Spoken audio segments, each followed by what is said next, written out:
আসসালামু আলাইকুম। আমার হাতে যে ফোনটা দেখতেছেন এটি একটি OnePlus এর ফোন। ফোনটার মূলত প্রবলেম লোগো আসার পর এই যে দেখেন সমস্যাটা এই যে লোগো আসার পর এই যে Qualcomm ক্র্যাশ ডাম্প। তো এই প্রবলেমটা ফিক্স করব।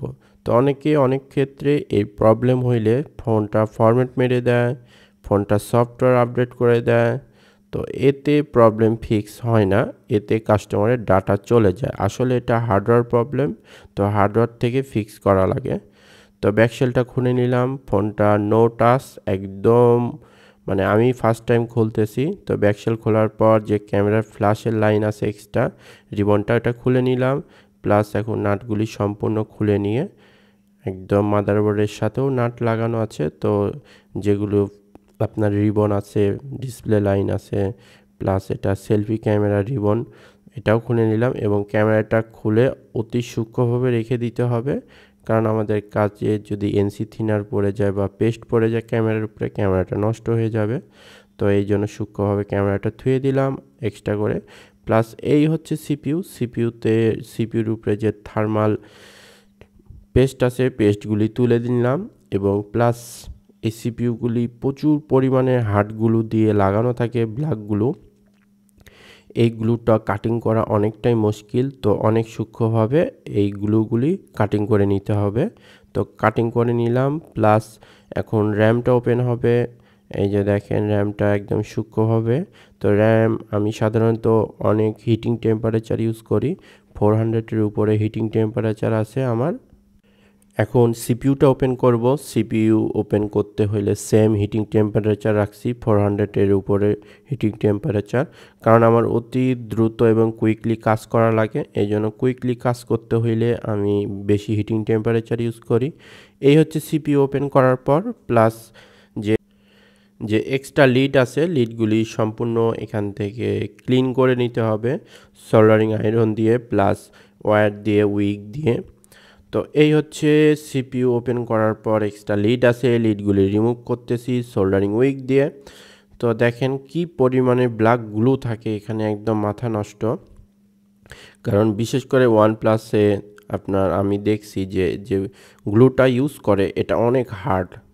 অন্যান্য ফোনে যে হিটিং দিলে একদম মানে অনেকটাই নরম হয়ে যায়, প্লাস আস্তে আস্তে করে টান দিলে উঠে যায়, কিন্তু এই OnePlus সেটে যে গ্লুটা ইউজ করে অনেক হার্ড। এই জন্য অনেক কেয়ারফুলি অনেক সময় দিয়ে এই সিপিইউ ওপেন করার পর নিচে যে এক্সট্রা লিড আছে লিডগুলি ক্লিন করতে হয়। তো এক্সট্রা লিডগুলি ক্লিন না করলে তো কাজ করা যাবে না, এই জন্য অনেক সূক্ষ্মভাবে একটু সময় দিয়ে এক্সট্রা লিডগুলি এখান থেকে রিমুভ করে নিতে হবে। তো এই হচ্ছে সিপিইউ প্লাস র্যাম। তো সিপিইউতে দেখেন কি পরিমাণ এই গ্লু ইউজ হয়েছে। তো এটা হচ্ছে আপ পার্ট, মানে উপর সাইডের যে অংশ সিপিইউর, তো উপর সাইড প্লাস র্যাম। তো গ্লুগুলি রিমুভ করে নিয়ে, প্লাস আপনার এই যে দেখেন সিপিইউতে দেখেন কি পরিমাণের, মানে যথেষ্ট পরিমাণের হার্ড গ্লু আছে। তো এখানে যে ক্যাপাসিটার আছে, ক্যাপাসিটার মানে এখান থেকে উঠে গেলে কোনো রকম সমস্যা হয় না, যদি উঠে যায় এতে কোনো টেনশানে কোনো চিন্তা নেই। তো এই হচ্ছে সিপিইউটা ক্লিন করে নিলাম। এখন সিপিইউটা রিভলভ করব। তো রিভলভ করতে হলে যে সোল্ডারিং পেস্টটা ইউজ করতেছি এটার টেম্পারেচার 183 টেম্পারেচার এবং অনেক কোয়ালিটিফুল, যেটা দিয়ে আমি সচরাচর এখন পর্যন্ত এই মানে এই মানে এই সোল্ডারিং পেস্টটাই আমি ইউজ করতেছি। এটা যে এমন একটা কোয়ালিটি এবং এত সুন্দরভাবে সিপিইউ আমি রিভলভ হয় দেখেন, এই যে দেখেন রিভলভ কমপ্লিট। তো এই হচ্ছে সিপিইউ রিভলভ, দেখেন একটা পিনও মিস নেই এবং প্রতিটা পিন প্রতিটা বল একদম সূক্ষ্মভাবে হয়ে গেছে। তো এখন র্যামটা রিভলভ করব। সেম সেম আপনার soldering paste, same heating temperature রাখছি 340 এরকম রাখি, আর ইয়ার রাখি আপনার হচ্ছে 69 এরকম ইয়ার রেখে দিই।